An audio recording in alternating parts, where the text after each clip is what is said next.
Commentary by Bhakti Vidyan Goswami Maharaj.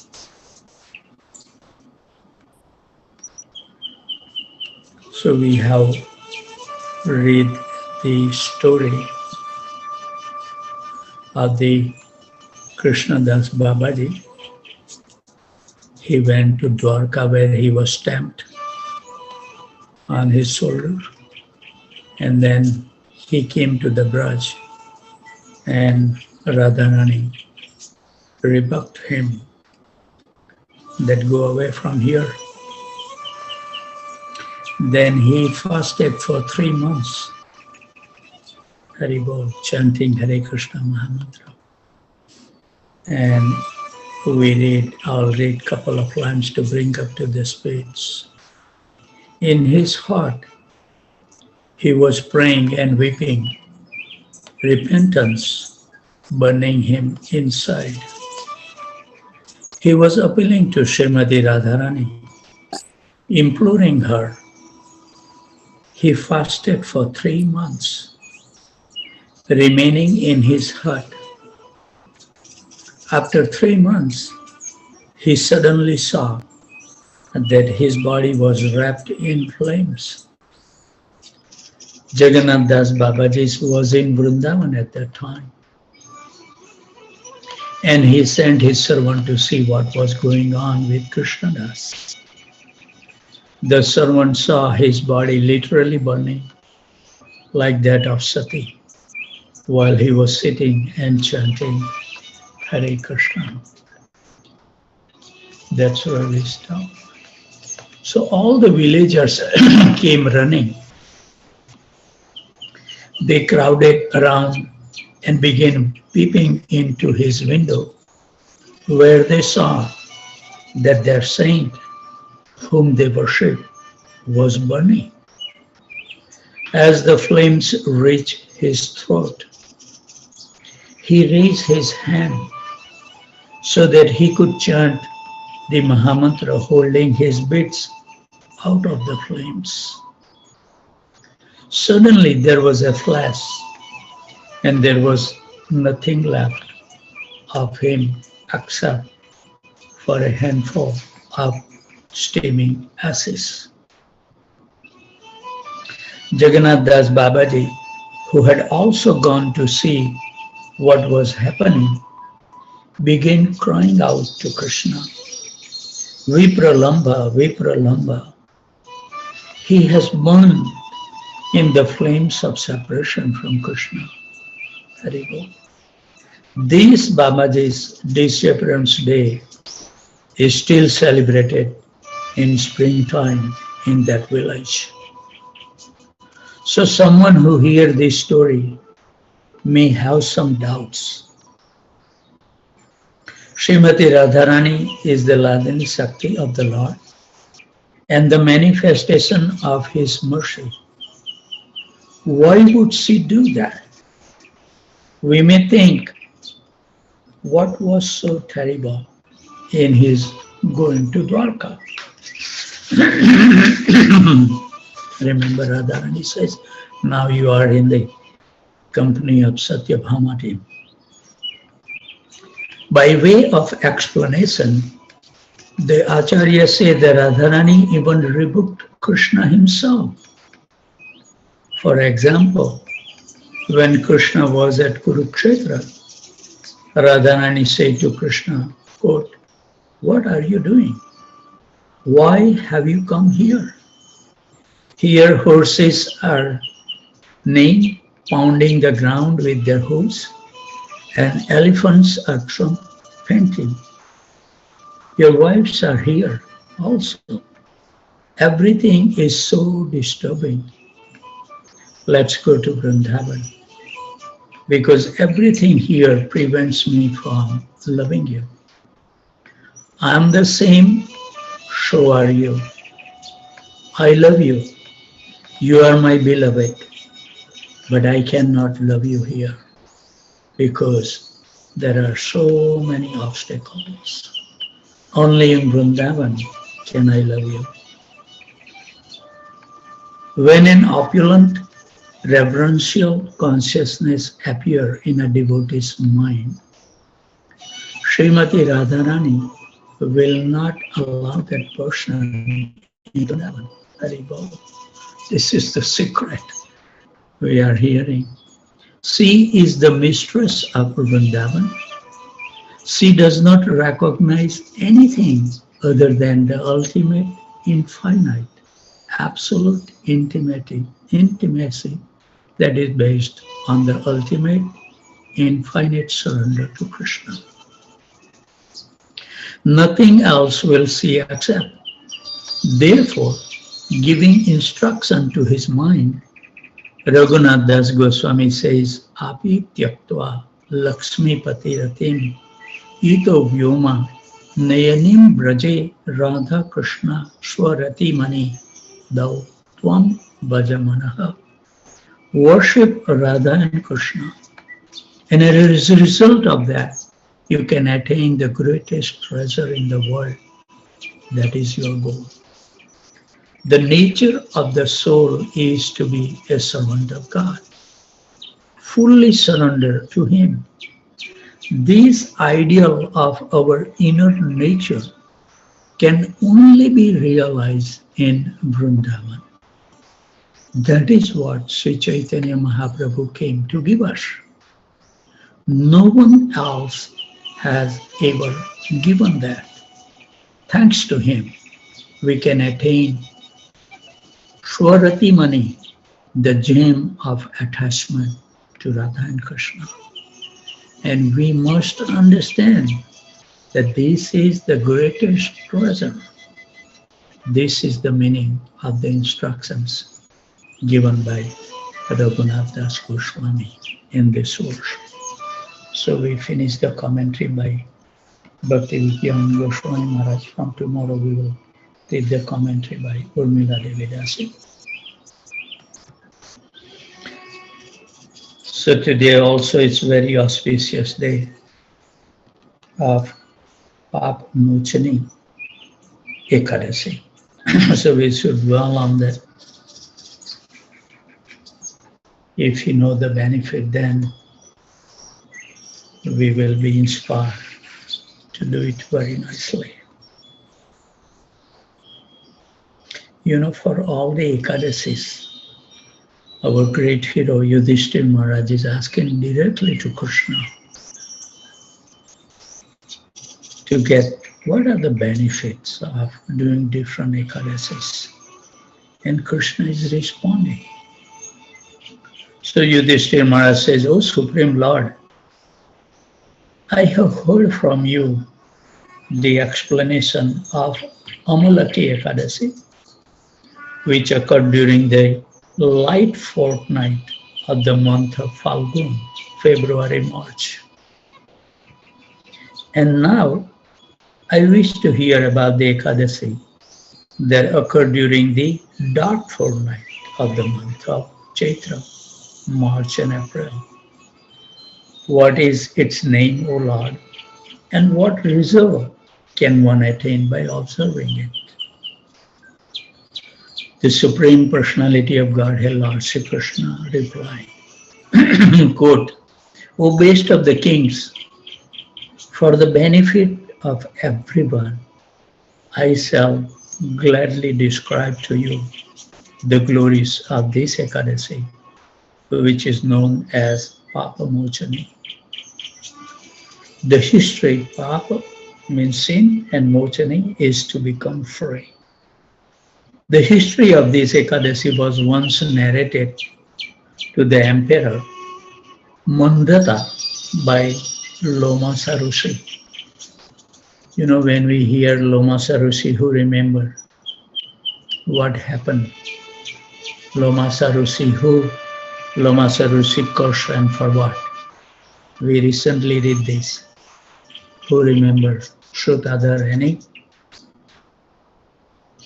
Who offended Lama Sarushi by cutting the tree near his hermitage? Saktasur.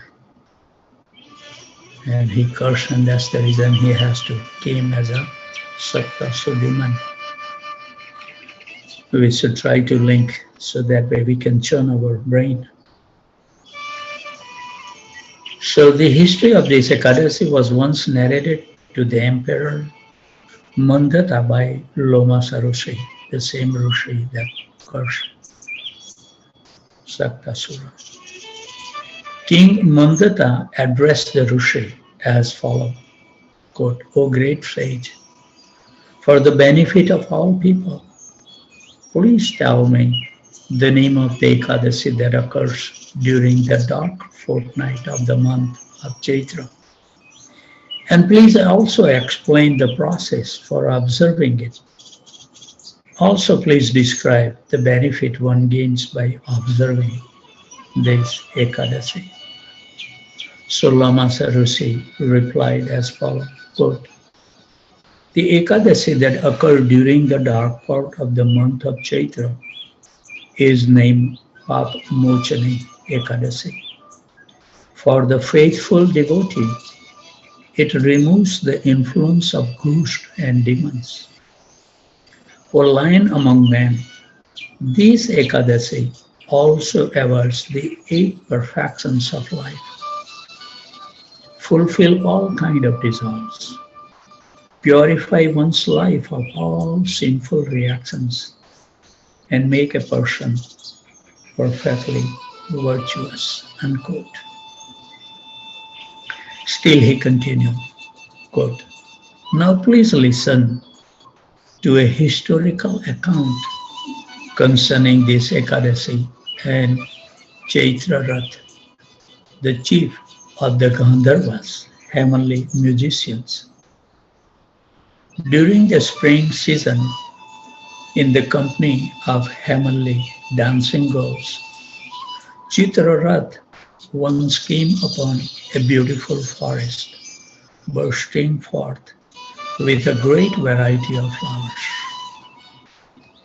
There he and the girls joined other Gandharvas and many Kinnaras from the higher planetary system, along with Lord Indra himself, the king of heaven, who was enjoying a visit there. Everyone felt that there was no better garden than this forest. Many sages were also present, performing their austerities and penances. The demigod particularly enjoyed visiting this celestial garden during the month of Chaitra and Vaisak, April and May. He continued, quote, a great sage named Medvi resided in that forest, and the very attractive dancing girls would always attempt to seduce him. One famous girl in particular, Manju Ghosh, contrived many ways to allure the exalted Muni. But out of great respect for the sage and fear of his power, which he had attained after years and years of asceticism, she would not come very close to him. At a spot 2 miles from the sage, she pitched a tent and began singing very sweetly as she played a tambura. Cupid himself became excited when he saw and heard her perform so nicely and smelled the fragrance of her sandal paste unguent.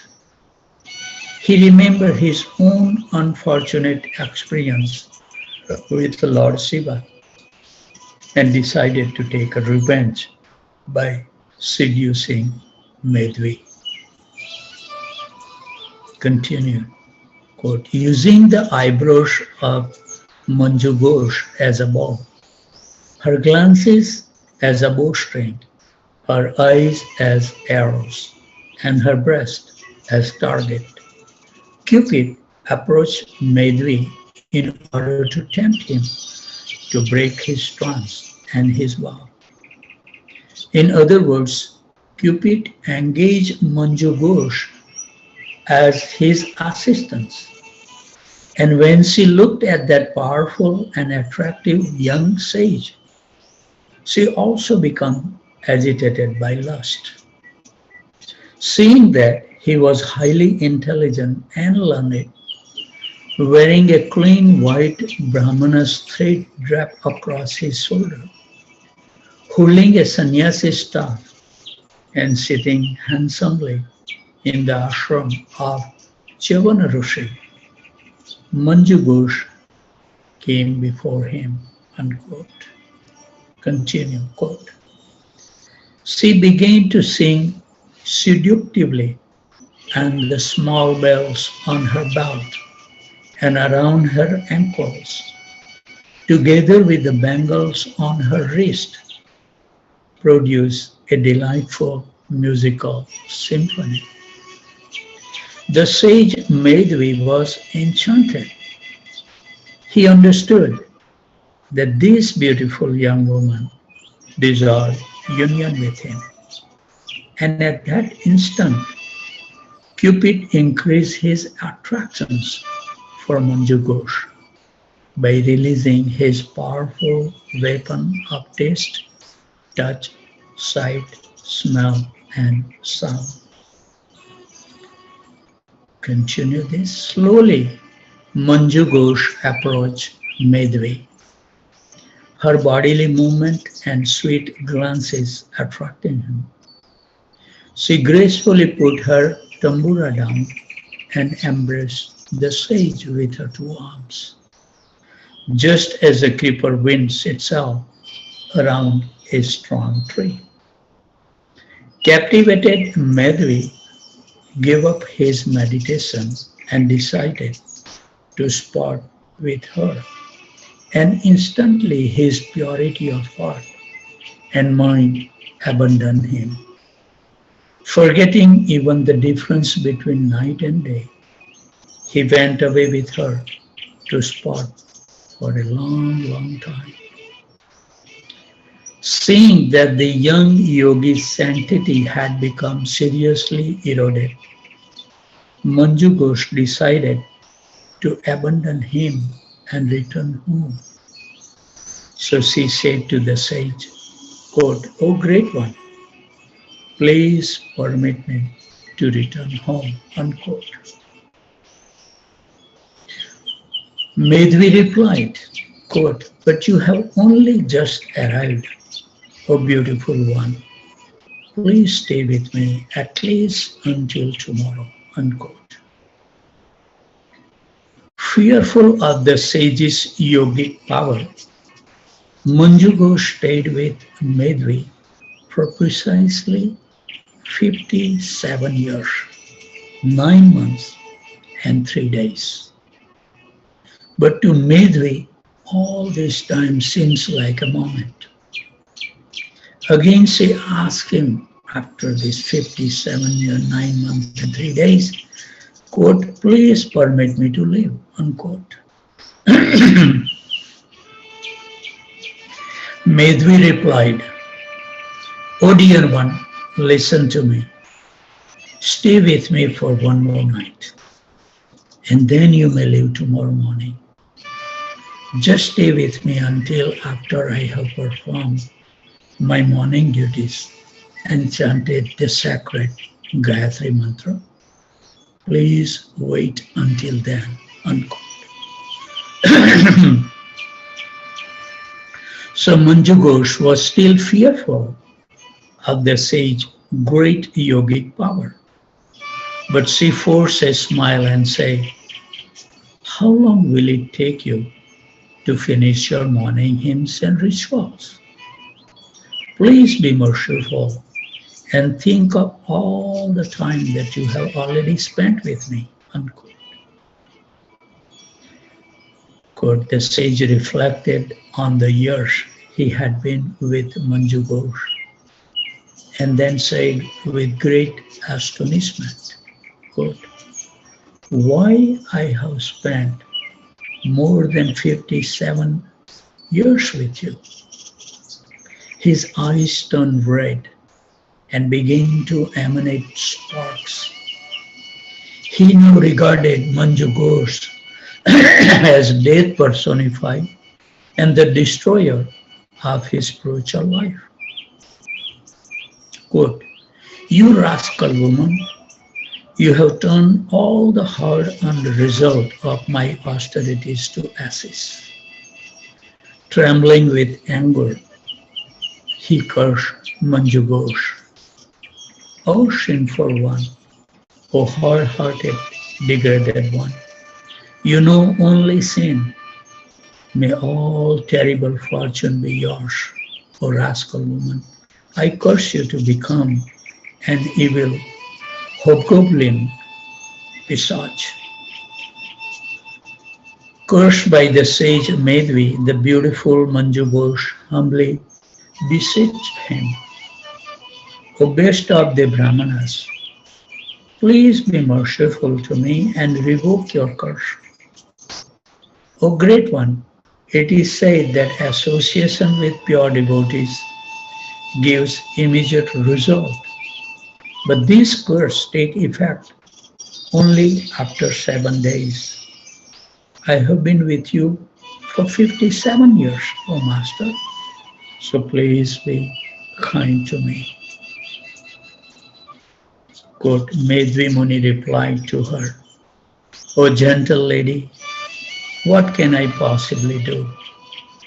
You have destroyed all my austerities. But even though you have done this sinful deed, I shall tell you a way you can be released from my wrath. In the dark fortnight of the month of Chaitra, there is an all-auspicious Ekadasi that removes all one's sins. Its name is Papamochani. O beautiful one, and whoever fasts on this sacred day become completely free from having to take birth in any kind of devilish form." Haribol. With these words, the sage left at once for his father's ashram. Seeing him entering the hermitage, Chavanamuni said to his son Medvi as follows, "O son, by acting unlawfully, you have squandered the wealth of your penances and austerities." Unquote. So Medvi replied, "O father, kindly reveal what atonement I must perform to remove the obnoxious sin I have incurred by privately associating with the dancing girl, Manju Ghosh." So his father Chavanamuni answered as follows, quote, "Dear son, you must fast on Papamochani Ekadasi, which occurs during the dark fortnight of the month of Chaitra. It eradicates all sins, no matter how grievous they may be." So Medvi followed his father's advice and fasted on Papamochani Ekadasi. Thus all his sins were destroyed, and he again became filled with excellent merit. Similarly, Manju Ghosh observed the same fast and become free from the hobgoblin curse, ascending once again to the heavenly spheres. She too returned to her former positions. So Loma Sarusi continued, "Thus, the king, O king, the great benefit of fasting on the Papamochani Ekadasi is that whoever does so with faith and devotion will have all his sins completely destroyed." Unquote. So finally, Krishna is concluding in his own word to King Yudhishthira as follows.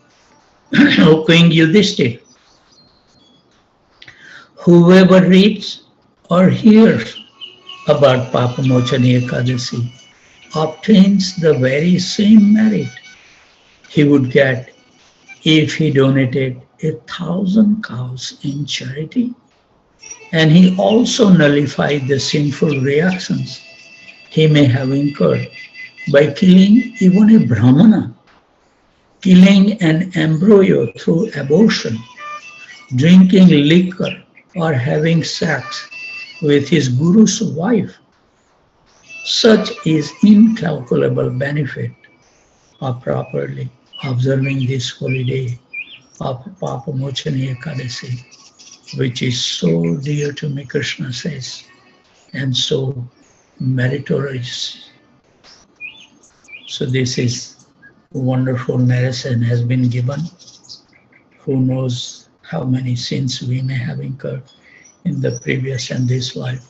So this gives us an opportunity, at least fasting nicely, chanting more round, absorbs more on the holy names, will make us free. And Krishna is promising, have a faith in this, my words.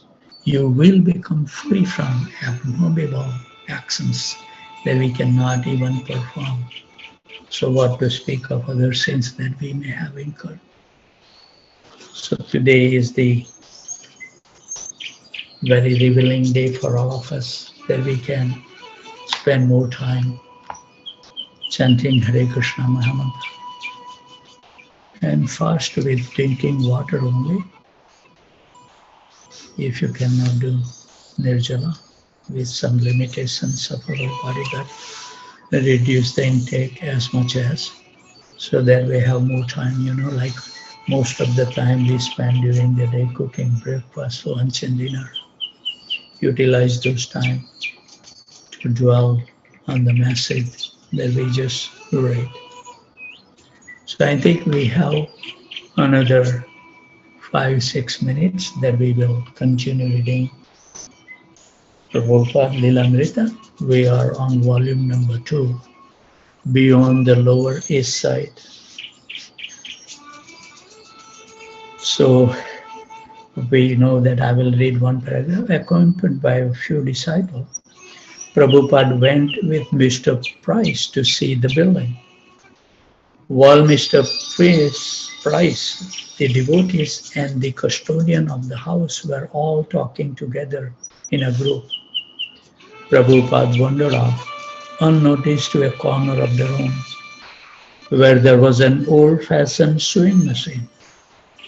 And he began pressing the treadle and examining the workings of the machine.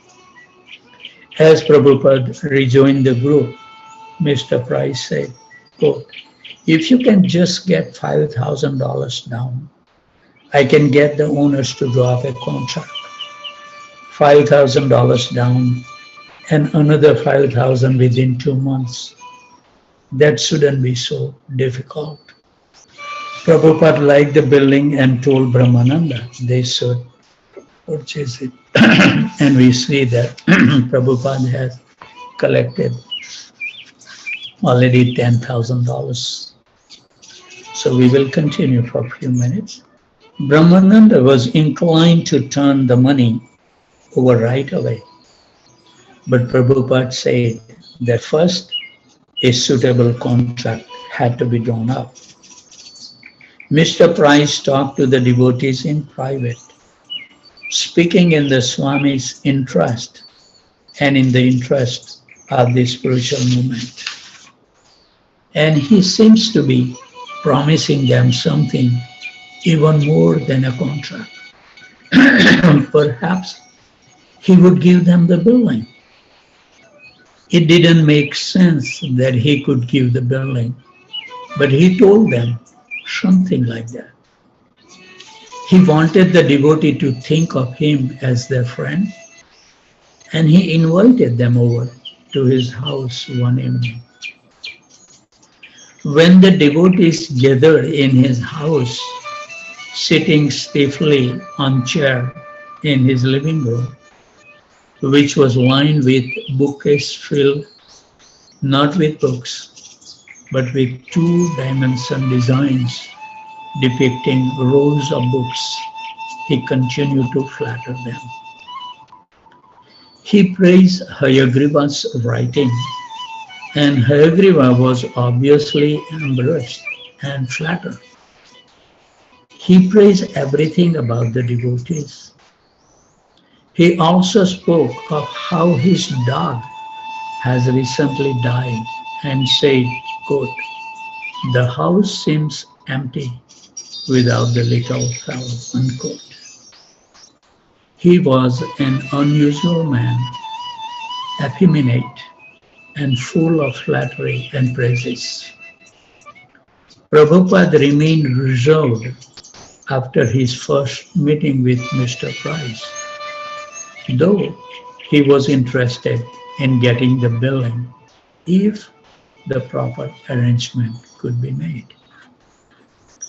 Brahmananda continued to negotiate with Mr. Price, and soon, according to Mr. Price, the owner of the building would be expecting the devotees to give proof of their ability to make the payments. On Prabhupada's direction, the devotee hired a lawyer to go over the contract. Quote, "This Mr. Price is causing us so much pain," unquote, Prabhupada said. Quote, "What is the difficulty?" unquote. He didn't see the necessity for Mr. Price at all. Quote, "Why don't we purchase directly from the owners? Why all this agent? It's just the way it's done here," Brahmananda said. So, I think it's 6:54, we should stop here and see anybody has any question, comment, corrections, chastisement, or anything you would like to share from your heart. Before the devotee leaves, I think let's offer our humble obeisances at the desk of these wonderful devotees' feet, so they can continue giving their support, so we can finish our journey. Without the support of each other, it's very difficult to remain steadfast in these practices. So let's offer our humble obeisances. Vancha kalpatarubhasya kripa sindhu bhayavacha patitanam pavanebhyo vaishnavebhyo namo namaha. Thank you very much. Anybody has anything to add, subtract? If not, then we can close our session.